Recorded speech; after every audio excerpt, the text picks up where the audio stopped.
ਸਤਿ ਸ਼੍ਰੀ ਅਕਾਲ। ਮੈਂ ਹਾਂ ਸੁਖਵਿੰਦਰ ਸਿੰਘ ਸਿੱਧੂ। ਰੋਜ਼ਾਨਾ ਲੋਕ ਨਾਥ ਟੀਵੀ ਦਾ ਸਪੈਸ਼ਲ ਪ੍ਰੋਗਰਾਮ ਪ੍ਰਾਈਮ ਮੁੱਦਾ ਦੇਖ ਰਹੇ ਹੋ ਤੁਸੀਂ।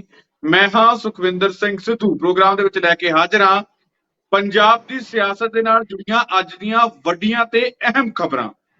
ਸਭ ਤੋਂ ਪਹਿਲਾਂ ਗੱਲਬਾਤ ਕਰਾਂਗੇ ਕਿ ਜਿਸ ਤਰੀਕੇ ਨਾਲ ਸੁਨੀਲ ਜਾਖੜ ਹੁਣੀ ਜਿਹੜੇ ਆ ਉਹ ਪਾਰਟੀ ਛੱਡ ਗਏ ਨੇ ਕਾਂਗਰਸ ਦੀ। ਕਿੰਨੇ ਕੁ ਵੱਡੇ ਝਟਕੇ ਕਾਂਗਰਸ ਦੇ ਲਈ, ਕਿੰਨਾ ਕੁ ਨੁਕਸਾਨ ਕਾਂਗਰਸ ਦੇ ਲਈ, ਤੇ ਹੁਣ ਸੁਨੀਲ ਜਾਖੜ ਕਿਸ ਨਾਲ ਮਿਲ ਕੇ ਕੀ ਕਰਨ ਜਾ ਰਹੇ ਨੇ? ਬੀਜੇਪੀ ਦਾ ਹੱਥ ਫੜਨਗੇ, ਨਵਜੋਤ ਸਿੰਘ ਸਿੱਧੂ ਦਾ ਸਾਥ ਦੇਣਗੇ, ਤੇ ਖਾਸ ਕਰਕੇ ਦਿਲਚਸਪ ਗੱਲ ਇਹ ਹੈ ਕਿ ਸੁਨੀਲ ਜਾਖੜ ਦੇ ਪਾਰਟੀ ਛੱਡਣ ਤੋਂ ਬਾਅਦ ਹੁਣ ਕਾਂਗਰਸ ਦੇ ਵਿੱਚ ਕਿਹਨਾਂ ਦੇ ਅਸਤੀਫਿਆਂ ਦੀ ਜਿਹੜੀ ਆ ਉਹ ਝੜੀ ਲੱਗਣ ਜਾ ਰਹੀ ਹੈ। ਕੁਝ ਐਮਐਲਏਜ਼ ਦਾ ਨਾਮ ਵੀ ਦੱਸਾਂਗੇ, ਕਿਹੜੇ ਲੀਡਰ ਸੁਨੀਲ ਜਾਖੜ ਦੇ ਨਾਲ, ਇਸ ਤੋਂ ਬਾਅਦ ਨਵਜੋਤ ਸਿੰਘ ਸਿੱਧੂ ਦੀ ਵਾਰੀ ਕਦੋਂ ਆ, ਤੇ ਉਸ ਤੋਂ ਬਾਅਦ ਨਵਜੋਤ ਸਿੰਘ ਸਿੱਧੂ ਦੇ ਨਾਲ ਕਿਹੜੇ ਲੀਡਰ ਜਾਂਦੇ ਨੇ, ਕੀ ਕੁਝ ਹੁੰਦਾ ਹੈ, ਇਸ ਤੇ ਗੱਲਬਾਤ ਕਰਾਂਗੇ। ਤੁਹਾਡੇ ਲਈ ਪ੍ਰੋਗਰਾਮ ਜ਼ਰੂਰੀ ਜਿਹੜਾ ਦੇਖਣਾ ਹੋਊਗਾ, ਕਿਉਂਕਿ ਜੇ ਸਮਝਣਾ ਤੁਸੀਂ ਸੁਨੀਲ ਜਾਖੜ, ਨਵਜੋਤ ਸਿੰਘ ਸਿੱਧੂ ਤੇ ਕਾਂਗਰਸ ਦੀ ਸਿਆਸਤ ਨੂੰ, ਤਾਂ ਇਹ ਪ੍ਰੋਗਰਾਮ ਤੁਸੀਂ ਬੜੇ ਧਿਆਨ ਨਾਲ ਦੇਖਣਾ। ਤੇ ਨਾਲ ਹੀ ਨਾਲ ਗੱਲਬਾਤ ਕਰਾਂਗੇ ਕਿ ਨਵਜੋਤ ਸਿੰਘ ਸਿੱਧੂ ਦੇ ਵੱਲੋਂ ਇੱਕ ਵੱਡਾ ਖੁਲਾਸਾ ਕੀਤਾ ਗਿਆ ਹੈ। ਆਮ ਆਦਮੀ ਪਾਰਟੀ ਦਾ ਪਹਿਲਾ ਮੰਤਰੀ ਜਿਹੜਾ ਘਪਲੇ ਦੇ ਇਲਜ਼ਾਮ ਲੱਗੇ ਨੇ, ਕਿਹੜਾ ਘਪਲਾ ਹੈ, ਕਿਉਂ ਇਲਜ਼ਾਮ ਮੰਤਰੀ ਦੇ ਉੱਪਰ ਲੱਗੇ ਨੇ, ਕਿ ਮੰਤਰੀ ਤੇ ਹੁਣ ਕੋਈ ਕਾਰਵਾਈ ਹੋਊਗੀ ਜਾਂ ਨਹੀਂ ਹੋਊਗੀ, ਕੋਈ ਜਾਂਚ ਹੋਊਗੀ ਜਾਂ ਨਹੀਂ ਹੋਊਗੀ, ਇਸ ਤੇ ਗੱਲਬਾਤ ਕਰਾਂਗੇ। ਗੱਲਬਾਤ ਲਈ ਮੇਰੇ ਨਾਲ ਮੌਜੂਦ ਨੇ ਪ੍ਰੋਫੈਸਰ ਮਨਜੀਤ ਸਿੰਘ ਅਣਖੀ। ਸਭ ਤੋਂ ਪਹਿਲਾਂ ਉਹਨਾਂ ਦਾ ਸਵਾਗਤ ਕਰਦੇ ਹਾਂ, ਫਿਰ ਪ੍ਰੋਗਰਾਮ ਦੀ ਸ਼ੁਰੂਆਤ ਕਰਦੇ ਹਾਂ। ਅਣਖੀ ਸਾਹਿਬ, ਸਵਾਗਤ ਹੈ ਪ੍ਰੋਗਰਾਮ ਦੇ ਵਿੱਚ। ਬਹੁਤ ਬਹੁਤ ਸ਼ੁਕਰੀਆ ਸੁਖਵਿੰਦਰ ਜੀ।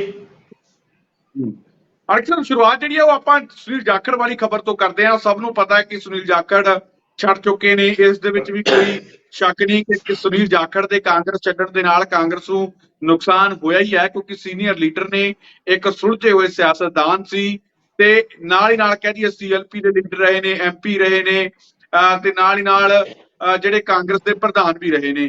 ਕਾਫੀ ਚੰਗੀ ਇੱਜ਼ਤ ਕਾਂਗਰਸ ਦੇ ਲੀਡਰਾਂ ਦੇ ਅੰਦਰ ਉਹਨਾਂ ਦੀ ਹੈਗੀ ਹੈ। ਅਣਖੀ ਸਾਹਿਬ, ਨੁਕਸਾਨ ਤਾਂ ਚਲੋ ਹੋਇਆ ਹੀ ਹੈ, ਹੁਣ ਦੇਖਣਾ ਇਹ ਹੈ ਕਿ ਸੁਨੀਲ ਜਾਖੜ ਤੋਂ ਬਾਅਦ ਜਿਸ ਤਰੀਕੇ ਦੇ ਨਾਲ ਉਹਨਾਂ ਦੇ ਭਤੀਜੇ ਦੇ ਵੱਲੋਂ ਵੀ ਬਿਆਨ ਆਇਆ ਕਿ ਮੈਂ ਜਾਖੜ ਦੇ ਨਾਲ ਗੱਲਬਾਤ ਕਰਕੇ ਕੁਝ ਫੈਸਲਾ ਲਵਾਂਗਾ ਕਾਂਗਰਸ ਛੱਡਣ ਬਾਰੇ, ਉਧਰ ਜਾਖੜ ਦੇ ਹੱਕ ਦੇ ਵਿੱਚ ਖੜੇ ਨਜ਼ਰ ਆਏ ਜਿਹੜੇ ਸਾਬਕਾ ਮੰਤਰੀ, ਸਾਬਕਾ ਕੈਬਨਿਟ ਮੰਤਰੀ ਰਾਜਕੁਮਾਰ ਵੇਰਕਾ, ਉਹਨਾਂ ਨੇ ਵੀ ਉਹੀ ਗੱਲਾਂ ਦੁਹਰਾਈਆਂ ਜਿਹੜੀਆਂ ਗੱਲਾਂ ਸੁਨੀਲ ਜਾਖੜ ਨੇ ਦੁਹਰਾਈਆਂ ਨੇ। ਅਣਖ ਸਾਹਿਬ, ਕਿਵੇਂ ਦੇਖਦੇ ਹੋ?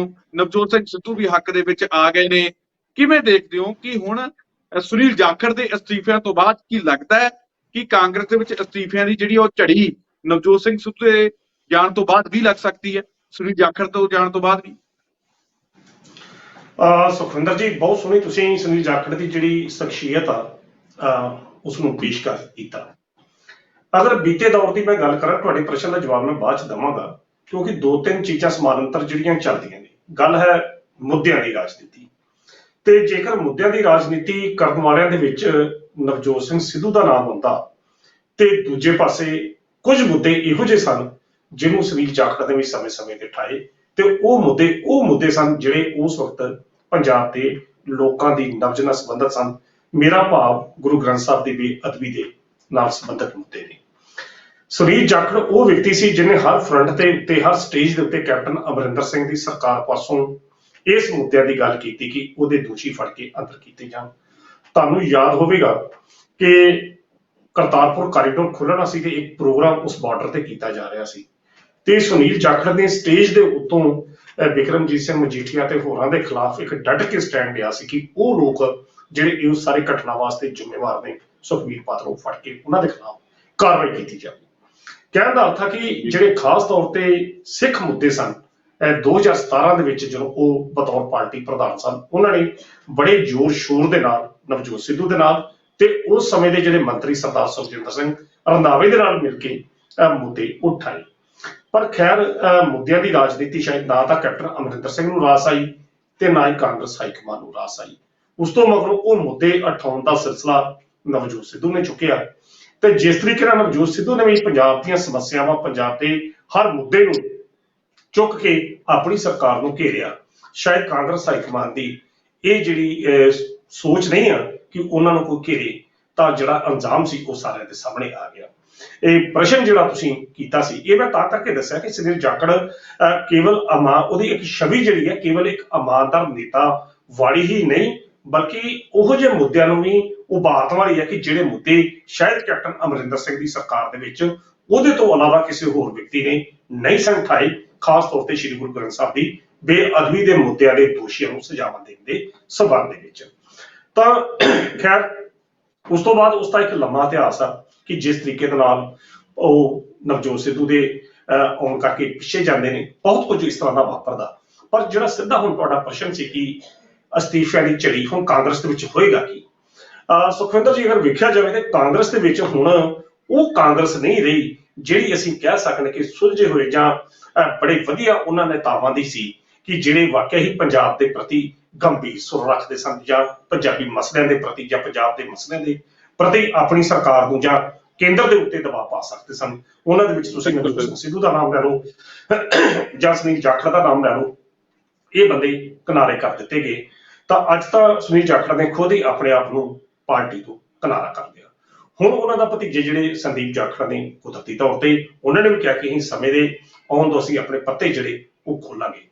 ਹੁਣ ਤੁਹਾਨੂੰ ਯਾਦ ਹੋਵੇਗਾ ਕਿ ਅੱਜ ਜਦੋਂ ਉਹਨਾਂ ਦਾ ਫੇਸਬੁੱਕ ਪੇਜ ਤੋਂ ਜਦੋਂ ਉਹ ਲੋਕਾਂ ਨੂੰ ਮੁਖਾਤਬ ਹੋਏ ਤਾਂ ਉਹਦੇ ਵਿੱਚ ਉਹਨਾਂ ਨੇ ਨਵਜੋਤ ਸਿੱਧੂ ਦੇ ਵੀ ਕੁਝ ਗੱਲਾਂ ਦੀ ਤਾਰੀਫ ਕੀਤੀ, ਤੇ ਦੂਜੇ ਪਾਸੇ ਨਵਜੋਤ ਸਿੰਘ ਸਿੱਧੂ ਨੇ ਵੀ ਟਵੀਟ ਕਰਕੇ ਬੇਸ਼ਕੀਮਤੀ ਹੀਰੇ ਦਾ ਜਿਹੜਾ ਨਾਮ ਆ ਉਹ ਸੁਨੀਲ ਜਾਖੜ ਵਾਸਤੇ ਇਹ ਲਫ਼ਜ਼ ਜਿਹੜਾ ਉਹ ਵਰਤਿਆ, ਔਰ ਨਾਲ ਹੀ ਇਹ ਗੱਲ ਕਹੀ ਕਿ ਜਿਹੜੇ ਮਸਲੇ ਸੀ ਉਹ ਟੇਬਲ ਤੇ ਵੀ ਹੱਲ ਹੋ ਸਕਦੇ ਸਨ। ਪਰ ਖੈਰ ਤੀਰ ਜਿਹੜਾ ਉਹ ਕਮਾਨ ਤੋਂ ਵਿੱਚੋਂ ਨਿਕਲ ਚੁੱਕਾ। ਹੁਣ ਸੁਨੀਲ ਜਾਖੜ ਨੇ ਕਲੀਅਰ ਕੱਟ ਜਿਹੜਾ ਐਲਾਨ ਜਿਹੜਾ ਉਹ ਕਰ ਦਿੱਤਾ ਕਿ ਉਹ ਕਾਂਗਰਸ ਪਾਰਟੀ ਨੂੰ ਗੁੱਡ ਬਾਏ ਕਿਹਾ ਤੇ ਨਾਲ ਹੀ ਬੈਸਟ ਵਿਸ਼ੇਸ ਕਹੀ। ਹੁਣ ਸੰਦੀਪ ਜਾਖੜ ਜਿਹੜੇ ਨੇ ਉਹਨਾਂ ਦੇ ਜਿਹੜੇ ਭਤੀਜੇ ਨੇ, ਕੁਦਰਤੀ ਤੌਰ ਤੇ ਉਹਨਾਂ ਦਾ ਅਸਤੀਫਾ ਵੀ ਇੱਕ ਦੇ ਦਿਨ ਦੇ ਵਿੱਚ ਆ ਸਕਦਾ, ਖਾਸ ਤੌਰ ਤੇ ਇਹ ਚਿੰਤਨ ਸ਼ਿਵਰ ਦੇ ਖਤਮ ਹੋਣ ਤੱਕ ਜਾਂ ਚਿੰਤਨ ਸ਼ਿਵਰ ਦੇ ਦਰਮਿਆਨ। ਹੁਣ ਜੇਕਰ ਉਹ ਅਸਤੀਫਾ ਦਿੰਦੇ ਨੇ ਤਾਂ ਗੱਲ ਹੈਗੀ ਫਿਰ ਭਵਿੱਖ ਦੀ ਰਾਜਨੀਤੀ, ਪੰਜਾਬ ਦੀ ਕਾਂਗਰਸ ਦੀ ਰਾਜਨੀਤੀ ਕਿਹੋ ਜਿਹੀ ਹੋਏਗੀ। ਉੱਪਰ ਅਗਰ ਉਹਨਾਂ 18 ਵਿਧਾਇਕਾਂ ਦੇ ਵਿੱਚੋਂ ਜੇਕਰ ਇੱਕ ਵਿਧਾਇਕ ਨੂੰ ਅਸੀਂ ਸਾਈਡਲਾਈਨ ਕਰ ਦਈਏ ਤਾਂ 17 ਵਿਧਾਇਕ ਰਹਿੰਦੇ ਨੇ, ਤਾਂ ਉਹਨਾਂ 17 ਵਿਧਾਇਕਾਂ ਦੇ ਵਿੱਚ ਅੱਜ ਦੀ ਤਰੀਕ ਦੇ ਵਿੱਚ ਵੀ ਜਿਹੜੀ ਮਾਝਾ ਬ੍ਰਿਗੇਡ ਆ ਉਹ ਆਪਰੇਟ ਕਰ ਰਹੀ ਆ, ਉਹਦੀ ਪੂਰੀ ਝੰਡੀ ਆ। ਤੇ ਮਾਝਾ ਬ੍ਰਿਗੇਡ ਨੇ ਜਿਹੜੇ ਕੇਵਲ ਤੇ ਕੇਵਲ ਆਪਣੇ ਹਿੱਤਾਂ ਦੀ ਪੂਰਤੀ ਕੀਤੀ ਆ। ਜੇਕਰ ਤੁਸੀਂ ਕਹੋ ਕਿ ਪੰਜਾਬ ਦੇ ਮਸਲਿਆਂ ਦੇ ਪ੍ਰਤੀ ਉਹਨਾਂ ਨੇ ਉਸ ਸਮੇਂ ਕੈਪਟਨ ਅਮਰਿੰਦਰ ਦੇ ਪ੍ਰਤੀ ਜਾਂ ਚਰਨਜੀਤ ਸਿੰਘ ਚੰਨੀ ਦੀ ਸਰਕਾਰ ਦੇ ਵਿੱਚ ਕਦੀ ਆਵਾਜ਼ ਉਠਾਈ ਹੋਈ ਮੈਨੂੰ ਨਹੀਂ ਲੱਗਦਾ। ਉਹ ਸਾਰੀ ਮਾਝਾ ਬ੍ਰਿਗੇਡ ਸਰਕਾਰਾਂ ਤਾਂ ਉਸ ਨੇ ਜ਼ਰੂਰ ਬਦਲ ਦਿੱਤੀਆਂ, ਹਾਂ ਦੇ ਵਿੱਚ ਹਾਂ ਤਾਂ ਜ਼ਰੂਰ ਮਨਾ ਲਈ, ਪਰ ਉਹਨਾਂ ਨੇ ਪੰਜਾਬ ਦੀ ਜਿਹੜੀ ਗੱਲ ਆ ਉਹ ਨਹੀਂ ਕੀਤੀ। ਉਹ ਵੀ ਜਿੱਦਾਂ ਉਹਨਾਂ ਨੂੰ ਆਪਣੇ ਨਿੱਜੀ ਹਿੱਤ ਪੂਰੇ ਹੁੰਦੇ ਦੇਖੇ ਤਾਂ ਉਧਰ ਚਲੇ ਗਏ। ਜੇ ਉਹਨਾਂ ਨੂੰ ਕੈਪਟਨ ਅਮਰਿੰਦਰ ਸਿੰਘ ਵਾਲੇ ਪ੍ਰਤੀ ਹੁੰਦੇ ਦੇਖੇ, ਜਦੋਂ ਪ੍ਰਤਾਪ ਸਿੰਘ ਬਾਜਵਾ ਤੇ ਇਹਨਾਂ ਦੀ ਲੜਾਈ ਚੱਲਦੀ ਸੀ ਕੈਪਟਨ ਦੀ, ਉਦੋਂ ਕੈਪਟਨ ਵਾਲੇ ਪਾਸੇ ਉਹਨਾਂ ਨੂੰ ਆਪਣੇ ਨਿੱਜੀ ਹਿੱਤ ਦੇਖੇ ਉਧਰ ਚਲੇ ਗਏ। ਜਦੋਂ ਨਵਜੋਤ ਦੀ ਚੱਲਦੀ ਸੀ ਉਦੋਂ ਨਵਜੋਤ ਵਾਲੇ ਪਾਸੇ ਦੇਖੇ ਉਧਰ ਚਲੇ ਗਏ। ਫਿਰ ਜਦੋਂ ਚੰਨੀ ਦੀ ਚੱਲਦੀ ਸੀ ਫਿਰ ਚੰਨੀ ਵਾਲੇ ਪਾਸੇ ਹਿੱਟ ਦੇਖੇ ਉਧਰ ਚਲੇ ਗਏ। ਯਾਨੀ ਤੁਹਾਡੀ ਬਿਲਕੁਲ ਗੱਲ ਠੀਕ ਹੈ, ਜਿੱਧਰ ਉਹਨਾਂ ਨੂੰ ਆਪਣੇ ਨਿੱਜੀ ਹਿੱਤ ਦੇਖੇ ਪੂਰੇ ਹੁੰਦੇ ਉਧਰ ਚਲੇ ਗਏ ਉਹ। ਹਾਂ ਬਿਲਕੁਲ, ਉਹਨਾਂ ਨੇਤਾਵਾਂ ਦਾ ਸ਼ਾਇਦ ਥੱਲਾ ਨਹੀਂ ਹੈ ਤੇ ਸ਼ਾਇਦ ਕਾਂਗਰਸ ਹਾਈਕਮਾਨ ਨੂੰ ਇਹੋ ਜਿਹੇ ਨੇਤਾ ਹੀ ਪਸੰਦ ਨੇ। ਤੇ ਦੂਜੇ ਪਾਸੇ ਸੁਨੀਲ ਜਾਖੜ ਵਰਗੇ ਬੰਦੇ ਜਾਂ ਨਵਜੋਤ ਸਿੰਘ ਸਿੱਧੂ ਵਰਗੇ ਬੰਦੇ ਸ਼ਾਇਦ ਉਹਨਾਂ ਦੀ ਰਾਸ ਨਹੀਂ ਹੁੰਦੇ। ਖੈਰ ਆਪਾਂ ਪ੍ਰਸ਼ਨ ਜਿਹੜੇ ਅੱਜ ਦੇ ਮਹੱਤਵਪੂਰਨ ਜਿਹੜੀ ਚਰਚਾ ਅੱਜ ਦੇ ਮਹੱਤਵਪੂਰਨ ਸੁਨੀਲ ਜਾਖੜ ਦੇ ਸੰਬੰਧ ਚ ਕਰ ਰਹੇ ਹਾਂ, ਤਾਂ ਸੁਨੀਲ ਜਾਖੜ ਨੇ ਅੱਜ ਜਿਹੜੇ ਇਲਜ਼ਾਮ ਲਾਏ ਨੇ, ਔਰ ਇਲਜ਼ਾਮ ਜਿਹੜੇ ਲਾਏ ਨੇ ਪੂਰਨ ਤੌਰ ਤੇ ਉਹਦੇ ਤੱਥਾਂ ਦੇ ਸਹਿਤ ਲਾਏ ਨੇ, ਤਾਂ ਕਾਂਗਰਸ ਦੇ ਵਾਸਤੇ ਤਾਂ ਇੱਕ ਬੜਾ ਤਗੜਾ ਝਟਕਾ ਹੈ। ਕਿਉਂਕਿ ਕਾਂਗਰਸ ਦੇ ਵਿੱਚੋਂ ਸੁਨੀਲ ਜਾਖੜ ਦਾ ਜਾਣਾ, ਸੁਨੀਲ ਜਾਖੜ ਦੋ ਤਿੰਨ ਚੀਜ਼ਾਂ ਉਹਦੇ ਨਾਲ ਹਮੇਸ਼ਾ ਚੱਲਣਗੀਆਂ। ਇੱਕ ਤਾਂ ਉਸਦੀ ਸ਼ਰਾਫਤ, ਇੱਕ ਉਸਦੇ ਬੋਲਣ ਦਾ ਅੰਦਾਜ਼, ਤੇ ਇੱਕ ਬਿਨਾਂ ਵਿਵਾਦ ਤੋਂ ਅੱਜ ਤੱਕ ਉਹਦੇ ਨਾਲ ਕੋਈ ਵਿਵਾਦ ਜਿਹੜਾ ਨਹੀਂ ਜੁੜਿਆ, ਇਮਾਨਦਾਰੀ ਉਹਦੀ ਵੀ ਪਛਾਣ ਰਹੀ ਹੈ ਜਿਸ ਤਰੀਕੇ ਨਾਲ ਨਵਜੋਤ ਸਿੱਧੂ ਦੀ। ਬਿਲਕੁਲ ਬਿਲਕੁਲ। ਤਾਂ ਹੁਣ ਏਦਾਂ ਦਾ ਇੱਕ ਧੜੱਲੇਦਾਰ ਲੀਡਰ ਜੇਕਰ ਕਾਂਗਰਸ ਹਾਈਕਮਾਨ ਸਾਈਡਲਾਈਨ ਕਰ ਦਿੰਦੀ ਆ ਤਾਂ ਸੁਖਵਿੰਦਰ ਜੀ ਭਤੀਜਾ ਦਾ ਨਾਲ ਚੱਲੇਗਾ, ਬਾਕੀ ਹੋਰ ਲੀਡਰ ਵੀ ਜਿਹੜੇ ਨੇ ਉਹਦੇ ਨਾਲ ਚੱਲਣਗੇ। ਅਸੀਂ ਇੱਕ ਗੱਲ ਹੋਰ ਕਰ ਦਈਏ ਕਿ ਜੇਕਰ ਇਲਜ਼ਾਮ ਲੱਗਦਾ ਕਿ ਜਿਸ ਤਰ੍ਹਾਂ ਉਹ ਲਾਉਂਦੇ ਨੇ ਕਿ ਅੰਬਿਕਾ ਸੋਨੀ ਨੇ ਉਹਨਾਂ ਨੂੰ ਇਹ ਗੱਲ ਕਹੀ ਕਿ ਹਿੰਦੂ ਹੋਣ ਕਰਕੇ ਨਹੀਂ ਬਣਾਇਆ, ਆਮ ਅਖਬਾਰਾਂ ਕਹਿੰਦੀਆਂ ਨੇ ਕਿ ਉਹਨਾਂ ਦੇ ਮਨ 'ਚ ਟੀਸ ਆ, ਇਹੋ ਜਿਹੀ ਟੀਸ ਆ, ਸ਼ਾਇਦ ਉਹ ਟੀਸ ਨੂੰ ਭੁੱਲ ਨਹੀਂ ਸਕੇ। ਤਾਂ ਇਹ ਗੱਲ ਜਿਹੜੀ ਨਾ ਸੁਖਵਿੰਦਰ ਜੀ, ਇਸ ਤੋਂ ਪਿੱਛੇ ਵੀ ਅਗਰ ਜਾਈਏ ਤਾਂ ਸ਼ਾਇਦ ਤੁਹਾਨੂੰ ਉਸ ਗੱਲ ਦਾ ਪਤਾ ਨਾ ਹੋਵੇ। ਮੈਂ ਗਿਆਨੀ ਜੈਲ ਸਿੰਘ ਦੀ ਗੱਲ ਕਰਨ ਲੱਗਾ ਤਾਂ ਗਿਆਨੀ ਜੈਲ ਸਿੰਘ ਜਿਹੜੇ ਸੀ ਸਿੱਖ ਸਨ ਪਰ ਗੈਰ ਜੱਟ ਸਿੱਖ ਸਨ। ਤਾਂ ਉਹਨਾਂ ਦਾ ਇੱਕ ਰਿਕਾਰਡਡ ਬਿਆਨ ਆ ਕਿ ਉਹਨਾਂ ਨੇ ਇੰਨੀ ਗੱਲ ਕਹੀ ਕਿ ਸ਼ਾਇਦ ਮੈਂ ਪੰਜਾਬ ਦਾ ਆਖਰੀ ਗੈਰ ਜੱਟ ਸਿੱਖ ਮੁੱਖ ਮੰਤਰੀ ਹਾਂ। ਤਾਂ ਉਹ ਵੀ ਕਾਂਗਰਸ ਦੇ ਸਨ। ਤੇ ਜਿਸ ਤਰੀਕੇ ਦਾ ਫਿਰ ਗਿਆਨੀ ਜੈਲ ਸਿੰਘ ਤੇ ਦਰਬਾਰਾ ਸਿੰਘ ਦੀ ਆਪਸੀ ਲੜਾਈ ਦੇ ਵਿੱਚ ਹਾਰ ਹੋਇਆ, ਗਿਆਨੀ ਜੈਲ ਸਿੰਘ ਨੂੰ ਕਿਸ ਤਰੀਕੇ ਨਾਲ ਬਾਹਰ ਕੀਤਾ ਗਿਆ ਜਾਂ ਪੰਜਾਬ ਦੇ ਵਿੱਚ ਕਿਹੜੀ ਖੂਨੀ ਖੇਡ ਖੇਡੀ ਗਈ, ਇਹ ਸ਼ਾਇਦ ਕਾਂਗਰਸ ਦੀ ਕੁਝ ਹਿੱਤਾਂ ਦੀ ਪੂਰਤੀ ਆ ਕਿ ਜਿਹੋ ਜਿਹੇ ਸੁਨੀਲ ਜਾਖੜ ਨੇ ਬੜੇ ਵਧੀਆ ਅੱਜ ਤੱਥਾਂ ਸਾਹਿਬ ਗੱਲ ਕੀਤੀ ਆ ਕਿ ਪੰਜਾਬ ਦੇ ਵਿੱਚ 1.5 ਦਹਾਕਾ ਗੋਲੀਬਾਰੀ ਹੋਈ ਆ, ਖੂਨ ਵਗਿਆ, ਪਰ ਕਦੇ ਵੀ ਹਿੰਦੂ ਸਿੱਖਾਂ ਦੇ ਵਿੱਚ ਕਦੇ ਕੋਈ ਫਸਾਦ ਜਿਹੜਾ ਨਹੀਂ ਪਿਆ। ਪਰ ਕਹਿੰਦੇ ਮੈਨੂੰ ਤਰਸ ਆਉਂਦਾ ਕਿ ਉਸ ਨੇਤਾ ਦੇ ਕਿ ਜਿਹੜੀ ਨੇਤਾ ਉਹਦਾ ਦੇ ਸੱਚੇ ਖੱਬੇ ਕਾਂਗਰਸ ਸੁਪਰੀਮੋ ਦੇ ਲਾਗੇ ਤਾਂ ਬੈਠੀ ਆ, ਉਹਨੇ ਇੱਕ ਅਜਿਹਾ ਵਿਵਾਦ ਛੇੜਿਆ, ਸ਼ਾਇਦ ਉਹਨਾਂ ਨੁਕਸਾਨ AK-47 ਨੇ ਵੀ ਨਾ ਕੀਤਾ ਹੋਵੇ ਜਿੰਨਾ ਉਸ ਬਿਆਨ ਨੇ ਕੀਤਾ। ਤਾਂ ਇਹ ਗੱਲ ਜਿਹੜੀ ਆ ਪੂਰਨ ਤੌਰ ਤੇ ਠੀਕ ਆ, ਪੰਜਾਬ ਦੇ ਵਿੱਚ ਅੱਜ ਤੱਕ ਕਦੇ ਵੀ, ਔਰ ਪ੍ਰਮਾਤਮਾ ਅੱਗੇ ਵੀ ਇਹੋ ਜਿਹੀ ਜਿਹੜੀ ਦ੍ਰਿਸ਼ਟੀ ਹੈ ਉਹ ਬਣਾਈ ਰੱਖੇ, ਪੰਜਾਬ 'ਚ ਕਦੇ ਇਹੋ ਜਿਹਾ ਇਸ਼ੂ ਕਦੇ ਕ੍ਰੀਏਟ ਨਹੀਂ ਹੋਇਆ ਹਿੰਦੂ ਸਿੱਖ ਮੁਸਲਮਾਨ ਈਸਾਈ ਇਹੋ ਜਿਹਾ ਨਹੀਂ। ਪਰ ਜੇਕਰ ਉਹਨਾਂ ਨੂੰ ਇਸ ਮੁੱਦੇ ਤੇ ਹੀ ਸਾਈਡਲਾਈਨ ਕਰ ਦਿੱਤਾ ਗਿਆ, ਮਨ ਦੇ ਵਿੱਚ ਫਿਰ ਦਰਦ ਤਾਂ ਆਉਣਾ ਹੀ ਆ। ਇੱਕ ਪਾਸੇ ਤਾਂ ਅਸੀਂ ਉਹ ਪਾਰਟੀ ਜਿਸ ਨੂੰ ਅਸੀਂ ਸੈਕੂਲਰ ਦੂਸਰੀ ਗੱਲ ਇਹ ਆਪਾਂ ਕਹਿ ਸਕਦੇ ਹਾਂ ਕਿ ਜਾਖੜ ਦੇ ਪਾਰਟੀ ਛੱਡਣ ਤੋਂ ਬਾਅਦ ਵਾਰੀ ਸਿੱਧੂ ਦੀ ਵੀ ਹੈ, ਤੇ ਹੋ ਸਕਦਾ ਹੈ ਕਿ ਦੋਵਾਂ ਦੇ ਇਸ ਚੀਜ਼ ਤੋਂ ਬਾਅਦ ਕਾਂਗਰਸ ਦੇ ਅੰਦਰ ਅਸਤੀਫਿਆਂ ਦੀ ਜਿਹੜੀ ਆ ਉਹ ਝੜੀ ਲੱਗ ਸਕਦੀ ਹੈ। ਤੇ ਜੇਕਰ ਇਹ ਦੋਵੇਂ ਆਗੂ ਜਿਹੜੇ ਆ ਉਹ ਕੋਈ ਨਵਾਂ ਪਲੇਟਫਾਰਮ ਵੀ ਬਣਾਉਂਦੇ ਆ ਜਾਂ ਕਿਸੇ ਪਾਸੇ ਜਾਂਦੇ ਆ, ਤਾਂ ਮੈਨੂੰ ਲੱਗਦਾ ਸਿਰਫ ਕਾਂਗਰਸ ਦੇ ਵਿੱਚ ਹੀ ਨਹੀਂ ਸਗੋਂ ਬਾਕੀ ਪਾਰਟੀਆਂ ਦੇ ਵਿੱਚ ਵੀ ਅਣਖੀ ਸਾਹਿਬ ਅਸਤੀਫਿਆਂ ਦੀ ਝੜੀ ਲੱਗ ਸਕਦੀ ਹੈ। ਸੁਖਵਿੰਦਰ ਜੀ, ਕੁਦਰਤੀ ਤੌਰ ਤੇ, ਕਿਉਂਕਿ ਵੱਖ-ਵੱਖ ਪਾਰਟੀਆਂ ਦੇ ਵਿੱਚ ਬਹੁਤ ਸਾਰੇ ਇਹੋ ਜਿਹੇ ਵਿਧਾਇਕ, ਸਾਬਕਾ ਵਿਧਾਇਕ ਨੇ ਜਾਂ ਨੇਤਾ ਨੇ ਜਿਹੜੇ ਆਪਣੀ ਹੀ ਪਾਰਟੀ ਦੀ ਜਿਹੜੀ ਉੱਚ ਦੀ ਜਿਹੜੀ ਕਮਾਨ, ਹਾਈ ਕਮਾਨ ਵੱਲੋਂ ਨਕਾਰੇ ਹੋਏ ਨੇ। ਹੁਣ ਤੁਸੀਂ ਨਵਜੋਤ ਸਿੱਧੂ ਦੀ ਗੱਲ ਕਰ ਰਹੇ ਜੇ ਕਿ ਨਵਜੋਤ ਸਿੱਧੂ ਦੇ ਖਿਲਾਫ ਕਾਰਵਾਈ ਹੁੰਦੀ ਹੈ, ਉਹ ਤਾਂ ਹੋਣੀ ਆ, ਜਿਸ ਦੇ ਯਕੀਨਨ ਤੌਰ ਤੇ ਤੈਅ ਲੱਗਣ ਡਈ ਹੈ। ਜਿਸ ਦਿਨ ਨਵਜੋਤ ਸਿੱਧੂ ਦੇ ਖਿਲਾਫ ਕਾਰਵਾਈ ਹੁੰਦੀ ਹੈ ਤਾਂ ਉਸ ਦਿਨ ਘੱਟੋ ਘੱਟ ਜਿਹੜੇ 10, 15, 20, 30 ਜਿਹੜੇ ਗਿਣਤੀ ਕਹਿੰਦੇ ਨੇ ਜਿਹੜੇ ਵਿਧਾਇਕ, ਮਾਫ ਕਰਦਾ ਸਾਬਕਾ ਵਿਧਾਇਕ ਜਿਹੜੇ ਉਹਦੇ ਨਾਲ ਤੁਰੇ ਫਿਰਦੇ ਨੇ, ਮੰਨ ਲਓ ਕਿ 30 ਨਹੀਂ ਹੋਣਗੇ, ਘੱਟੋ ਘੱਟ 15 ਬੰਦਿਆਂ ਦੇ ਅਸਤੀਫੇ ਤੇ ਅਸੀਂ ਕਹਿ ਸਕਦੇ ਹਾਂ ਕਿ ਜਿਹੜੇ ਉਹਦੇ ਨਾਲ ਚਟਾਨ ਵਾਂਗੂ ਖਲੋਤੇ ਨੇ। ਤਾਂ ਜੇਕਰ ਉਹ 15 ਵਿਅਕਤੀ ਆ ਜਾਂਦੇ ਨੇ ਔਰ ਸੁਨੀਲ ਜਾਖੜ ਵਰਗੇ ਬੰਦੇ ਇਕੱਠੇ ਇੱਕ ਪਲੇਟਫਾਰਮ ਬਣਾਉਂਦੇ ਨੇ, ਇਹੋ ਜਿਹੀ ਜਿਹੜੀ ਗੱਲ ਆ ਅਕਾਲੀ ਦਲ ਦੇ ਵਿੱਚੋਂ ਵੀ ਆ ਸਕਦੇ ਨੇ ਬੰਦੇ, ਬੜੇ ਬੰਦੇ ਉੱਥੇ ਵੀ ਜਿਹੜੇ ਨੇ ਸਰਦਾਰ ਸੁਖਬੀਰ ਸਿੰਘ ਬਾਦਲ ਦੀਆਂ ਤਾਨਾਸ਼ਾਹੀ ਨੀਤੀਆਂ ਦੇ ਕਰਕੇ ਖੁੱਡੇ ਨਾਲ ਲੱਗੇ ਨੇ। ਤਾਂ ਕੁਦਰਤੀ ਤੌਰ ਤੇ ਪੰਜਾਬ ਦੇ ਵਿੱਚ ਇੱਕ ਅਜਿਹਾ ਫਰੰਟ ਬਣ ਸਕਦਾ ਜਿਹੜਾ 2027 ਦੇ ਵਿੱਚ ਆਮ ਆਦਮੀ ਪਾਰਟੀ ਨੂੰ ਟੱਕਰ ਦੇ ਸਕਦਾ। ਕਿਉਂਕਿ ਸੁਖਵਿੰਦਰ ਜੀ, ਦੋ ਗੱਲਾਂ ਨੇ।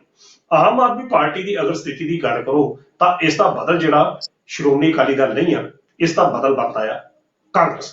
ਤਾਂ ਕਾਂਗਰਸ ਦੇ ਵਿੱਚ ਜਿਹੜੀ ਅੱਜ ਦੀ ਮੌਜੂਦਾ ਲੀਡਰਸ਼ਿਪ ਆ, ਇਸ ਲੀਡਰਸ਼ਿਪ ਦੇ ਸੰਬੰਧੀ ਤਾਂ ਚਰਚਾ ਜੇਕਰ ਅਸੀਂ ਕਰੀਏ ਤਾਂ ਸਾਡਾ ਪ੍ਰੋਗਰਾਮ ਬੜਾ ਹੋਰ ਲੰਮਾ ਹੋ ਸਕਦਾ। ਉਸ ਲੀਡਰਸ਼ਿਪ 'ਚ ਇੰਨੇ ਗੁਣ ਨਹੀਂ ਹੈਗੇ ਕਿ ਉਹ ਆਮ ਆਦਮੀ ਪਾਰਟੀ ਨੂੰ ਟੱਕਰ ਦੇ ਸਕਣ ਜਾਂ ਇਹੋ ਜਿਹੀ ਸਥਿਤੀ ਬਣਾ ਸਕਣ।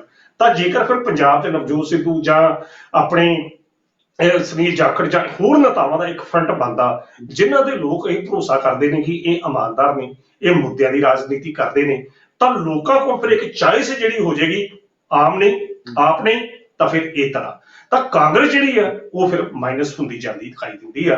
ਔਰ ਮੈਂ ਅੱਜ ਦੀ ਇਸ ਕਾਰਵਾਈ ਤੋਂ ਗੱਲ ਹੋਰ ਸੁਖਵਿੰਦਰ ਜੀ ਤੁਹਾਡੇ ਨਾਲ ਕਰਾਂ, ਅਗਰ ਵੇਖਿਆ ਜਾਵੇ ਤੇ ਕਾਂਗਰਸ ਪਾਰਟੀ ਦੇ ਜਿਹੜਾ ਬੁਰਾ ਦੌਰਾ ਪੰਜਾਬ ਦੇ ਵਿੱਚ ਸ਼ੁਰੂ ਹੋ ਚੁੱਕਾ, ਕਿਉਂਕਿ ਹੁਣ ਜੇਕਰ ਤੁਸੀਂ ਕਹੋ ਕਿ 2027 ਦੀਆਂ ਚੋਣਾਂ 'ਚ ਆਮ ਆਦਮੀ ਪਾਰਟੀ ਦੁਬਾਰਾ ਸੱਤਾ ਦੇ ਵਿੱਚ ਆ ਜਾਊਗੀ, ਹੁਣ ਉਹ ਜਿਹੀਆਂ ਸਥਿਤੀਆਂ ਉਹ ਦਿਖਾਈ ਜਿਹੜੀਆਂ ਨਹੀਂ ਦਿੰਦੀਆਂ। ਬਾਕੀ ਵਕਤ ਕੱਲ ਨੂੰ ਕਿਹੜੀ ਕਰਵਟ ਬੈਠਦਾ ਜਾਂ ਕਿਸ ਊਂਠ ਕਿਸ ਕਰਵਟ ਬੈਠਦਾ, ਇਹ ਤਾਂ ਆਉਣ ਵਾਲਾ ਸਮਾਂ ਦੱਸੇਗਾ। ਪਰ ਅੱਜ ਦੀ ਤਰੀਕ ਦੇ ਵਿੱਚ ਜੇਕਰ ਇਹ ਵਿਅਕਤੀ ਜਿਹੜੇ ਅਸੀਂ ਸੁਨੀਲ ਜਾਖੜ ਕਹਿ ਸਕਦੇ ਆ, ਨਵਜੋਤ ਸਿੰਘ ਸਿੱਧੂ ਕਹਿ ਸਕਦੇ ਜਾਂ ਹੋਰ ਬੰਦੇ ਜਿਹੜੇ ਇਹਨਾਂ ਦੇ ਨਾਲ ਚੱਲਣ ਨੂੰ ਤਿਆਰ ਨੇ, ਡਾਕਟਰ ਰਾਜਕੁਮਾਰ ਵੇਰਕੇ ਦੀ ਤੁਸੀਂ ਗੱਲ ਕਰ ਰਹੇ ਜੀ, ਚਲੋ ਉਹ ਵੀ ਹਾਲਾਂਕਿ ਵਕਤੀ ਤੌਰ ਤੇ ਤਾਂ ਉਹ ਵੀ ਉਧਰ ਹੀ ਜੁੜ ਜਾਂਦੇ ਰਹੇ ਨੇ ਕਿ ਜਿੱਧਰ ਵੇਖਿਆ ਕਿ ਕੰਮ ਹੈਗਾ। ਪਰ ਹੁਣ ਕਿਉਂਕਿ ਸਭ ਬੰਦੇ ਜਿਹੜੇ ਲਿਓ ਲੱਥੇ ਨੇ ਤਾਂ ਕੁਦਰਤੀ ਤੌਰ ਤੇ ਜੀ, ਤਾਂ ਬਾਕੀ ਇਹੋ ਜਿਹੇ ਜਦੋਂ ਸਾਰੇ ਲੀਓ ਲੱਥੇ ਨੇ ਤਾਂ ਘੱਟੋ ਘੱਟ ਨਵਜੋਤ ਸਿੱਧੂ ਵਰਗੇ ਬੰਦਾ ਜਾਂ ਸੁਨੀਲ ਜਾਖੜ ਵਰਗਾ ਬੰਦਾ, ਦੋ ਚਿਹਰੇ, ਇੱਕ ਜੱਟ ਸਿੱਖ, ਦੂਜਾ ਹਿੰਦੂ, ਇੱਕ ਉਹ ਹਿੰਦੂ ਜਿਹੜਾ ਸ਼ਹਿਰੀ ਵਰਗ ਦੇ ਵਿੱਚ ਪੂਰਨ ਪ੍ਰਭਾਵ ਰੱਖਦਾ, ਤੇ ਦੂਜੇ ਪਾਸੇ ਜੱਟ ਸਿੱਖ ਉਹ ਜਿਹੜਾ ਸ਼ਹਿਰੀ ਖੇਤਰ ਤੇ ਪੇਂਡੂ ਖੇਤਰਾਂ 'ਚ ਵੀ। ਮੈਂ ਨਵਜੋਤ ਸਿੱਧੂ ਦੀ ਲੱਗਾ ਗੱਲ ਕਰਦਾ, ਨਵਜੋਤ ਸਿੱਧੂ ਸ਼ਹਿਰੀ ਖੇਤਰ ਤੇ ਪੇਂਡੂ ਖੇਤਰਾਂ 'ਚ ਵੀ ਪੂਰਨ ਪ੍ਰਭਾਵ ਰੱਖਦਾ, ਤਾਂ ਕੁਦਰਤੀ ਤੌਰ ਤੇ ਕਾਂਗਰਸ ਵਾਸਤੇ ਤਾਂ ਇਹ ਘਾਟੇ ਦੀ ਗੱਲ ਹੈ ਹੀ ਹੈ। ਬਾਕੀ ਆਉਣ ਵਾਲਾ ਸਮਾਂ ਦੱਸੇਗਾ ਕਿ ਆਉਣ ਵਾਲਾ ਸਮਾਂ ਕਿਹੋ ਜਿਹਾ ਰੰਗ ਜਿਹੜਾ ਕਾਂਗਰਸ ਪਾਰਟੀ ਵਾਸਤੇ ਲਿਆਉਂਦਾ। ਬਾਕੀ ਜੇਕਰ ਕਾਂਗਰਸ ਦੇ ਹੁਣ 17 ਮੈਂ ਕਹਾਂਗਾ 18 ਵਿਧਾਇਕ ਦਾ ਤਾਂ ਪਤਾ ਨਹੀਂ, ਜੇਕਰ ਮਾਝਾ ਬ੍ਰਿਗੇਡ ਦੇ ਸਿਰ ਤੇ ਨਿਰਭਰ ਰਹੇ ਤੇ ਫਿਰ ਰਾਜਾ ਵੜਿੰਗ ਦੀ ਵੀ ਸਥਿਤੀ ਕੋਈ ਜ਼ਿਆਦਾ ਦਿਨ ਚੱਲੇਗੀ ਨਹੀਂ, ਕਿਉਂਕਿ ਜਿਹੜੀ ਮਾਝਾ ਬ੍ਰਿਗੇਡ ਨੇ ਇਹਨੇ ਅੱਜ ਤੱਕ ਇਹਨੂੰ ਜੀਣ ਨਹੀਂ ਜੇ ਦਿੱਤਾ ਪੋਲਿਟਿਕਸ ਦੇ ਵਿੱਚ, ਨਾ ਹੀ ਉੱਠਣ ਦਿੱਤਾ ਤੇ ਨਾ ਹੀ ਕਿਸੇ ਪਾਸੇ ਝੁਕਾ ਰਹਿਣ ਦਿੱਤਾ ਜਿਨ੍ਹਾਂ ਨੇ ਇਸ ਬ੍ਰਿਗੇਡ ਤੇ ਭਰੋਸਾ ਕੀਤਾ, ਚਾਹੇ ਉਹ ਕੈਪਟਨ ਅਮਰਿੰਦਰ ਸਿੰਘ ਹੋਣ ਤੇ ਚਾਹੇ ਚਰਨਜੀਤ ਸਿੰਘ ਚੰਨੀ ਹੋਣ। ਇਸ ਦਾ ਇਤਿਹਾਸ ਵੀ ਸਭ ਕੁਝ ਸਾਹਮਣੇ ਹੈ ਜੀ। ਬਿਲਕੁਲ ਬਿਲਕੁਲ। ਅਗਲੀ ਖਬਰ ਦੀ ਆਪਾਂ ਅਣਖੀ ਸਾਹਿਬ ਗੱਲਬਾਤ ਕਰਦੇ ਹਾਂ। ਨਵਜੋਤ ਸਿੰਘ ਸਿੱਧੂ ਨੇ ਕੁਝ ਗੱਲਾਂ ਨਸ਼ਰ ਕੀਤੀਆਂ ਨੇ। ਨਵਜੋਤ ਸਿੰਘ ਸਿੱਧੂ ਨੇ ਟਵੀਟ ਕੀਤਾ ਭਗਵੰਤ ਮਾਨ ਨੂੰ ਅਪੀਲ ਕੀਤੀ ਹੈ ਤੇ ਆਮ ਆਦਮੀ ਪਾਰਟੀ ਦੇ ਪੰਚਾਇਤ ਮੰਤਰੀ ਕੁਲਦੀਪ ਸਿੰਘ ਧਾਲੀਵਾਲ ਨੂੰ ਨਿਸ਼ਾਨੇ ਤੇ ਲਿਆ। ਉਹ ਟਵੀਟ ਕੀਤਾ, ਪਹਿਲਾਂ ਮੈਂ ਉਹ ਪੜ੍ਹ ਕੇ ਸੁਣਾ ਦਿੰਦਾ। ਨਵਜੋਤ ਸਿੰਘ ਸਿੱਧੂ ਲਿਖਦੇ ਨੇ ਕਿ ਪੰਚਾਇਤ ਮੰਤਰੀ ਧਾਲੀਵਾਲ ਜੀ, ਤੁਸੀਂ 12 ਕਰੋੜ ਤੋਂ ਵੱਧ ਦੀ ਪੰਚਾਇਤੀ ਜ਼ਮੀਨ ਭਗਤਪੁਰਾ ਅੰਮ੍ਰਿਤਸਰ ਦੀ ਸਿਰਫ 1.5 ਕਰੋੜ ਰੁਪਏ ਦੇ ਵਿੱਚ ਵੇਚ ਦਿੱਤੀ ਹੈ, ਅਤੇ ਉਹ ਵੀ ਪੰਜਾਬ ਵਿੱਚ ਚੱਲ ਰਹੇ ਸਭ ਤੋਂ ਵੱਡੇ ਮਾਫੀਆ ਝੁੰਝਾਰ ਐਂਡ ਕੇ ਰਾਜੂ ਨੂੰ। ਤੁਸੀਂ ਮਾਫੀਆ ਨੂੰ 10 ਗੁਣਾ ਮੁਨਾਫਾ ਦਿੱਤਾ। ਤੁਸੀਂ ਮਾਫੀਆ ਨਾਲ ਵਪਾਰ ਕਰਨ ਲਈ ਕੰਮ ਕਰ ਰਹੇ ਹੋ ਜਾਂ ਬਦਲਾਅ ਦੇ ਲਈ? ਮੁੱਖ ਮੰਤਰੀ ਭਗਵੰਤ ਮਾਨ ਜੀ, ਇਸ ਤੋਂ ਪਹਿਲਾਂ ਤੁਸੀਂ ਹੋਰ ਘੁਟਾਲਿਆਂ ਦੀ ਜਾਂਚ ਕਰੋ। ਨੇਕੀ ਘਰ ਤੋਂ ਸ਼ੁਰੂ ਹੁੰਦੀ ਹੈ। ਮੈਂ ਤੁਹਾਨੂੰ ਬੇਨਤੀ ਕਰਦਾ ਕਿ ਤੁਸੀਂ ਜਾਂਚ ਦੇ ਆਦੇਸ਼ ਦਿਓ ਤੇ ਮਾਫੀਆ ਨਾਲ ਮਿਲੀ ਭੁਗਤ ਬਾਰੇ ਲੋਕਾਂ ਨੂੰ ਸਪਸ਼ਟ ਕਰੋ ਕਿ ਇਹ ਸੱਚ ਹੈ ਜਾਂ ਝੂਠ ਹੈ। ਯਾਨੀ ਕਿ ਸਿੱਧੇ ਤੌਰ ਤੇ ਪੰਚਾਇਤ ਮੰਤਰੀ ਕੁਲਦੀਪ ਸਿੰਘ ਧਾਲੀਵਾਲ, ਜਿਹੜੇ ਕਿ ਅੱਜ ਕੱਲ ਪੰਚਾਇਤੀ ਜ਼ਮੀਨਾਂ ਤੇ ਨਜਾਇਜ਼ ਕਬਜ਼ਿਆਂ ਨੂੰ ਛੁਡਵਾ ਰਹੇ ਨੇ, ਉਹਨਾਂ ਤੇ ਇਲਜ਼ਾਮ ਹੈ ਕਿ ਭਗਤਪੁਰਾ ਅੰਮ੍ਰਿਤਸਰ ਦੀ ਜਿਹੜੀ ਜ਼ਮੀਨ ਹੈ ਉਹ 12 ਕਰੋੜ ਦੀ ਸੀ ਤੇ ਸਿਰਫ 1.5 ਕਰੋੜ ਰੁਪਏ ਦੇ ਵਿੱਚ ਵੇਚ ਦਿੱਤੀ ਗਈ ਹੈ। ਔਰ ਇੱਕ ਵੱਡੇ ਮਾਫੀਆ ਦਾ ਨਾਮ ਲਿਖ ਰਹੇ ਨੇ। ਹਾਲਾਂਕਿ ਨਵਜੋਤ ਸਿੰਘ ਸਿੱਧੂ ਇਹ ਗੱਲ ਆਪਣੇ ਵੱਲੋਂ ਕਹਿ ਰਹੇ ਨੇ ਤੇ ਨਾਲ ਹੀ ਨਾਲ ਭਗਵੰਤ ਮਾਨ ਨੂੰ ਵੀ ਅਪੀਲ ਕਰ ਰਹੇ ਨੇ ਕਿ ਜੇ ਤੁਸੀਂ ਜਾਂਚ ਸ਼ੁਰੂ ਕਰਨੀ ਹੈ, ਜੇ ਬਲਡੋਜ਼ਰ ਚਲਾਉਣਾ ਹੀ ਹੈ ਤਾਂ ਆਪਣੇ ਘਰ ਤੋਂ ਸ਼ੁਰੂ ਕਰੋ। ਜੀ ਜੀ ਬਿਲਕੁਲ। ਨਾਲ ਉਹਨਾਂ ਨੇ ਇੱਕ ਜਿਹੜਾ ਵਿਜ਼ੂਅਲ ਵੀ ਇੱਕ ਪਾਇਆ ਜਿਹੜੀ ਪ੍ਰੈਸ ਕਾਨਫਰੰਸ ਦੇ ਵਿੱਚ ਜਿਹੜਾ ਚੱਲ ਰਿਹਾ ਨਾਲ। ਸੁਖਿੰਦਰ ਜੀ, ਬਿਲਕੁਲ ਇਹ ਗੱਲ ਠੀਕ ਆ ਕਿ ਜੇਕਰ ਏਡੇ ਵੱਡੇ ਘੁਟਾਲੇ ਜੇਕਰ 12 ਕਰੋੜ ਦੀ ਪ੍ਰਾਪਰਟੀ ਹੈ ਤੇ 1.5 ਕਰੋੜ ਦੇ ਵਿੱਚ ਉਹ ਕਰ ਦਿੱਤੀ ਜਾਂਦੀ ਤੇ ਮੰਤਰੀ ਦੇ ਕਹਿਣ ਉੱਤੇ ਕਰ ਦਿੱਤੀ ਜਾਂਦੀ ਹੈ, ਤਾਂ ਫਿਰ ਕੁਦਰਤੀ ਤੌਰ ਤੇ ਜਾਂਚ ਦਾ ਵਿਸ਼ਾ ਤਾਂ ਇਹ ਬਣਦਾ, ਕਿਉਂਕਿ ਦੂਜੇ ਪਾਸੇ ਤਾਂ ਭਗਵੰਤ ਮਾਨ ਹਰ ਮੁੱਦੇ ਦੇ ਉੱਤੇ ਇਹ ਜਾਂਚ ਕਰਵਾਉਣ ਵਾਸਤੇ ਆਦੇਸ਼ ਜਾਰੀ ਕਰ ਰਹੇ ਨੇ, ਨਵੇਂ ਉਹਨਾਂ ਵੱਲੋਂ ਐਕਸ਼ਨ ਜਿਹੜੇ ਉਹ ਲੈ ਜਾ ਰਹੇ ਨੇ। ਹੁਣ ਇਹ ਗੱਲ ਸੱਚ ਹੈ ਜਾਂ ਝੂਠ ਹੈ, ਇਹ ਗੱਲ ਤਾਂ ਇਨਕੁਆਇਰੀ ਕਰਨ ਤੇ ਪਤਾ, ਜਿਹੜਾ ਉਹ ਜਾਂਚ ਕਰਨ ਤਾਂ ਪਤਾ ਲੱਗੇਗਾ। ਤੇ ਜੇਕਰ ਭਗਵੰਤ ਮਾਨ ਹੋਣਾ ਨੇ ਜਾਂ ਕਰ ਪੰਚਾਇਤ ਮੰਤਰੀ ਹੋਣਾ ਨੇ ਆਪਣੀ ਉਹ ਇਮਾਨਦਾਰ ਵਾਲੀ ਇਮੇਜ ਨੂੰ ਕਾਇਮ ਰੱਖਣਾ, ਤਾਂ ਫਿਰ ਤਾਂ ਕੁਦਰਤੀ ਤੌਰ ਤੇ ਬਲਡੋਜ਼ਰ ਜਾਂ ਜਿਹੜੀ ਜਾਂਚ ਉਹ ਘਰ ਤੋਂ ਹੀ ਸ਼ੁਰੂ ਹੋਣੀ ਚਾਹੀਦੀ ਆ ਕਿ ਮੇਰੇ ਦਾਮਨ ਜਿਹੜਾ ਬਿਲਕੁਲ ਸਾਫ਼ ਆ, ਇਹਦੇ ਉੱਤੇ ਕਿਸੇ ਕਿਸਮ ਦਾ ਧੱਬਾ ਜਿਹੜਾ ਨਹੀਂ ਹੈਗਾ। ਹੁਣ ਜੇਕਰ ਤੱਥਾਂ ਸਹਿਤ ਦੂਜਾ ਵਿਅਕਤੀ ਪ੍ਰੈਸ ਕਾਨਫਰੰਸ ਕਰਕੇ ਇਲਜ਼ਾਮ ਲਾ ਰਿਹਾ, ਤਾਂ ਸੁਖਵਿੰਦਰ ਜੀ ਉਹਨਾਂ ਗੱਲਾਂ ਦਾ ਵਿੱਚ ਸੱਚ ਤੇ ਝੂਠ ਦਾ ਨਿਪਟਾਰਾ ਜਿਹੜਾ ਹੋ ਜਾਣਾ ਜ਼ਰੂਰੀ ਆ।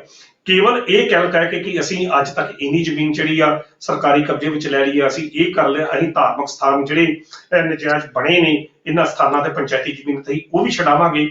ਠੀਕ ਹੈ, ਤੁਹਾਡੀਆਂ ਇਹੋ ਜਿਹੀਆਂ ਜਿਹੜੇ ਬਿਆਨਬਾਜ਼ੀ ਨੇ ਲੋਕਾਂ ਨੂੰ ਚੰਗੀਆਂ ਲੱਗਦੇ ਨੇ। ਇਹ ਵੀ ਚੰਗਾ ਲੱਗਦਾ ਕਿ ਤੁਸੀਂ ਬੀਤੇ ਦੌਰ 'ਚ ਜੇਕਰ ਕੁਝ ਚੰਗੇ ਕੰਮ ਕੀਤੇ ਨੇ, ਕੁਝ ਸਰਕਾਰੀ ਜ਼ਮੀਨਾਂ ਨੂੰ ਸਰਕਾਰ ਨੇ ਆਪਣੇ ਕਬਜ਼ੇ ਵਿੱਚ ਲਿਆ, ਤਾਂ ਫਿਰ ਦੂਜੇ ਪਾਸੇ ਇਹ ਵੀ ਜ਼ਰੂਰੀ ਆ ਕਿ ਜਿਸ ਤਰੀਕੇ ਨਾਲ ਨਵਜੋਤ ਸਿੱਧੂ ਨੇ ਇਹਦੇ ਪ੍ਰਤੀ ਪ੍ਰਸ਼ਨ ਉਠਾਇਆ, ਇਸ ਤੋਂ ਪਹਿਲਾਂ ਕਿ ਇਹ ਹੋਰ ਵਾਦ ਵਿਵਾਦ ਦਾ ਵਿਸ਼ਾ ਬਣੇ, ਇਹਦੇ ਉੱਤੇ ਜਾਂਚ ਜਿਹੜੀ ਹੋਣੀ ਜ਼ਰੂਰੀ ਹੈ। ਇਹ ਸਰਕਾਰ ਦੀ ਡਿਊਟੀ ਵੀ ਬਣਦੀ ਹੈ ਤੇ ਆਮ ਲੋਕਾਂ ਦੀ ਵੀ ਬਣਦੀ ਹੈ ਕਿ ਇਹੋ ਜਿਹੇ ਕੱਪੜੇ ਜਿਹੜੇ ਬੀਤੇ ਦੌਰ 'ਚ ਪਹਿਨਾ ਹੋਏ ਨੇ ਜਾਂ ਹੁਣ ਹੋਏ ਨੇ, ਘੱਟ ਤੋਂ ਘੱਟ ਜਿਹੜੀ ਸਰਕਾਰ ਆਪਣੇ ਆਪ ਨੂੰ ਇਮਾਨਦਾਰ ਦੱਸਦੀ ਹੈ, ਜਿਹੜੀ ਕਹਿੰਦੀ ਕਿ ਸਾਡਾ ਦਾਮਨ ਬਿਲਕੁਲ ਸਾਫ਼ ਆ, ਤੇ ਜੇਕਰ ਦਾਮਨ ਸਾਫ਼ ਆ ਤੇ 50 ਦਿਨ ਤਾਂ ਨਹੀਂ, ਹੁਣ ਮੈਂ ਕਹਾਂਗਾ ਹੁਣ 55 ਦਿਨ ਕਹਾਂਗਾ, 55 ਦਿਨਾਂ ਦੇ ਵਿੱਚ ਅਗਰ ਇਹੋ ਜਿਹਾ ਕੋਈ ਕਾਰਵਾਈ ਹੁੰਦੀ ਆ, ਤਾਂ ਫਿਰ ਕੁਦਰਤੀ ਤੌਰ ਤੇ ਪਾਰਟੀ ਵਾਸਤੇ ਜਾਂ ਸਰਕਾਰ ਵਾਸਤੇ ਵੀ ਸ਼ਰਮ ਦੀ ਗੱਲ ਆ। ਤਾਂ ਸਰਕਾਰ ਨੂੰ ਇਹਦੇ ਪ੍ਰਤੀ ਜਵਾਬ ਜਿਹੜਾ ਉਹ ਦੇਣਾ ਚਾਹੀਦਾ ਤੇ ਦੇਣਾ ਪਵੇਗਾ। ਜੀ, ਮੁਸ਼ਕਲਾਤਾਂ ਕਿਵੇਂ ਦੇਖਦੇ ਹੋ? ਇੱਕ ਤਾਂ ਆਮ ਆਦਮੀ ਪਾਰਟੀ ਦੀ ਸਰਕਾਰ ਦੇ ਲਈ ਤੇ ਦੂਜਾ ਜਿਹੜਾ ਕੁਲਦੀਪ ਸਿੰਘ ਧਾਲੀਵਾਲ ਦੇ। ਮੁਸ਼ਕਲਾਂ ਤਾਂ ਕੁਦਰਤੀ ਤੌਰ ਤੇ ਸੁਖਿੰਦਰ ਜੀ ਹੋਣਗੀਆਂ। ਮੁਸ਼ਕਲਾਂ ਕਿਉਂਕਿ ਲੋਕਾਂ ਨੇ ਇਹ ਜਵਾਬ ਜਿਹੜਾ ਸਰਕਾਰ ਕੋਲੋਂ ਮੰਗਣਾ। ਜੇਕਰ ਭਗਵੰਤ ਮਾਨ ਇਸ ਮੁੱਦੇ ਤੇ ਚੁੱਪ ਰਹਿੰਦੇ ਨੇ, ਕੁਲਦੀਪ ਸਿੰਘ ਧਾਲੀਵਾਲ ਇਸ ਮੁੱਦੇ ਤੇ ਚੁੱਪ ਰਹਿੰਦੇ ਨੇ, ਤਾਂ ਨਵਜੋਤ ਸਿੱਧੂ ਜਿਹੜੇ ਹਰ ਫਰੰਟ ਤੇ ਸਰਕਾਰ ਨੂੰ ਘੇਰਦੇ ਨੇ, ਤਾਂ ਕੁਦਰਤੀ ਤਾਂ ਰੌਲਾ ਤਾਂ ਪਏਗਾ। ਅਜੇ ਤਾਂ ਜਿਹੜੀਆਂ ਸੰਵਿਧਾਨਕ ਤੌਰ ਤੇ ਜਿਹੜੀ ਵਿਰੋਧੀ ਪਾਰਟੀ ਹੈ, ਸ਼ਾਇਦ ਉਹ ਮੁੱਦੇ ਨੂੰ ਉਠਾਉਣਾ ਨਹੀਂ ਚਾਹੁੰਦੀ, ਉਹਦੀ ਨਜ਼ਰਾਂ ਦੇ ਵਿੱਚ ਵੀ ਹੋਵੇ। ਪਰ ਜਿਸ ਤਰੀਕੇ ਨਾਲ ਨਵਜੋਤ ਸਿੱਧੂ ਨੇ ਅੱਜ ਇੱਕ ਟਵੀਟ ਕਰਕੇ ਤੜਥੱਲੀ ਜਿਹੜੀ ਮਚਾਤੀ ਆ, ਪੰਜਾਬ ਸਰਕਾਰ ਵਾਸਤੇ ਤਾਂ ਮੁਸ਼ਕਲਾਂ ਹਨ। ਮੁਸ਼ਕਲਾਂ ਇਸ ਕਰਕੇ ਕਿਉਂਕਿ ਹਰ ਸਟੇਜ ਦੇ ਉੱਤੇ, ਹਰ ਟੀਵੀ ਦੇ ਉੱਤੇ 5 ਮਿੰਟ ਬਾਅਦ ਭਗਵੰਤ ਮਾਨ ਆਪਣੀ ਮੁਖਾਤਬ ਹੋਏ ਇਹ ਬਿਆਨ ਦਿੰਦੇ ਨੇ ਕਿ ਅੱਜ ਅਸੀਂ ਇਹ ਕੀਤਾ, ਅੱਜ ਅਸੀਂ ਇਹ ਕੀਤਾ, ਅੱਜ ਅਸੀਂ ਇਹ ਕਰ ਰਹੇ ਹਾਂ, ਅਗਲੀ ਯੋਜਨਾ ਇਹ ਆ। ਤੇ ਦੂਜੇ ਪਾਸੇ ਜੇਕਰ ਉਹਨਾਂ ਦੀ ਸਰਕਾਰ ਦਾ ਕੈਬਨਿਟ ਮੰਤਰੀ ਇਹੋ ਜਿਹੇ ਜ਼ਮੀਨੀ ਘੁਟਾਲੇ ਨੂੰ ਸਹਾਇਤਾ ਕਰਨ ਵਾਲੇ ਰੂਪ ਦੇ ਵਿੱਚ ਸਾਹਮਣੇ ਆਉਂਦਾ, ਤਾਂ ਫਿਰ ਪੰਚਾਇਤ ਮੰਤਰੀ ਕੁਲਦੀਪ ਸਿੰਘ ਧਾਲੀਵਾਲ ਵਾਸਤੇ ਮੁਸ਼ਕਲਾਂ ਵਧਣਗੀਆਂ, ਕਿਉਂਕਿ ਵਿਰੋਧੀਆਂ ਨੇ ਮੌਕਾ ਨਹੀਂ ਛੱਡਣਾ, ਇਵਨ ਕਿ ਪੰਜਾਬ ਦੇ ਲੋਕਾਂ ਨੇ ਨਹੀਂ ਛੱਡਣਾ, ਕਿਉਂਕਿ ਉਹ ਸਰਕਾਰ ਜਿਹੜੀ ਇਸ ਮੁੱਦੇ ਤੇ ਹੀ ਹੋਂਦ ਵਿੱਚ ਆਈ ਹੋਵੇ, ਤਾਂ ਪਹਿਲੇ ਦਿਨਾਂ ਦੇ ਵਿੱਚ ਹੀ ਇਹੋ ਜਿਹੇ ਮੰਤਰੀਆਂ ਦੀਆਂ ਗੱਲਾਂ ਸਾਹਮਣੇ ਆ ਜਾਣ। ਇੱਕ ਪਾਸੇ ਤਾਂ ਸਰਕਾਰ ਜਿਹੜੀ ਆ ਆਪਣੇ ਮੰਤਰੀਆਂ ਦੇ ਸਫ਼ਰ ਦੇ ਡੀਜ਼ਲ ਦੇ ਉੱਤੇ ਸਭ ਕੁਝ ਕੰਟਰੋਲ ਕਰ ਰਹੀ ਹੈ, ਤੇ ਦੂਜੇ ਪਾਸੇ ਜੇਕਰ ਇਹੋ ਜਿਹੇ ਮੰਤਰੀ ਇਹੋ ਜਿਹੇ ਘਟਨਾਵਾਂ ਦੇ ਵਿੱਚ ਸ਼ਾਮਲ ਨੇ, ਤਾਂ ਮੁਸ਼ਕਲਾਂ ਤਾਂ ਵਧਣਗੀਆਂ ਹੀ ਵਧਣਗੀਆਂ। ਸੋ ਇਹਦੇ ਉੱਤੇ ਸਰਕਾਰ ਨੂੰ ਕੋਈ ਆਪਣਾ ਸਟੈਂਡ ਜਿਹੜਾ ਉਹ ਸਪਸ਼ਟ ਕਰਨ ਦੀ ਜ਼ਰੂਰੀ ਲੋੜ ਹੈਗੀ ਜੀ। ਬਿਲਕੁਲ ਬਿਲਕੁਲ ਅਣਖੀ ਸਾਹਿਬ, ਤੁਸੀਂ ਸਾਡੇ ਨਾਲ ਪ੍ਰੋਗਰਾਮ ਦੇ ਵਿੱਚ ਜੁੜੇ, ਤੁਹਾਡਾ ਬਹੁਤ ਬਹੁਤ ਧੰਨਵਾਦ ਜੀ। ਬਹੁਤ ਬਹੁਤ ਸ਼ੁਕਰੀਆ ਸੁਖਵਿੰਦਰ ਜੀ। ਇਹ ਸਰ ਪ੍ਰੋਫੈਸਰ ਮਨਜੀਤ ਸਿੰਘ ਅਣਖੀ ਸਾਹਿਬ, ਜਿਨ੍ਹਾਂ ਦੇ ਵੱਲੋਂ ਇਹਨਾਂ ਅਹਿਮ ਖਬਰਾਂ ਦੇ ਉੱਪਰ ਸਾਡੇ ਨਾਲ ਗੱਲਬਾਤ ਕੀਤੀ ਗਈ ਹੈ। ਉਮੀਦ ਕਰਦੇ ਹਾਂ ਕਿ ਅਣਖੀ ਸਾਹਿਬ ਦੇ ਨਾਲ ਕੀਤੀ ਗੱਲਬਾਤ ਤੁਹਾਨੂੰ ਜ਼ਰੂਰ ਪਸੰਦ ਆਈ ਹੋਊ। ਦੁਬਾਰਾ ਫਿਰ ਮਿਲਾਂਗੇ ਇਸ ਪ੍ਰੋਗਰਾਮ ਦੇ ਵਿੱਚ, ਤਦ ਤੱਕ ਦਿਓ ਇਜਾਜ਼ਤ। ਧੰਨਵਾਦ।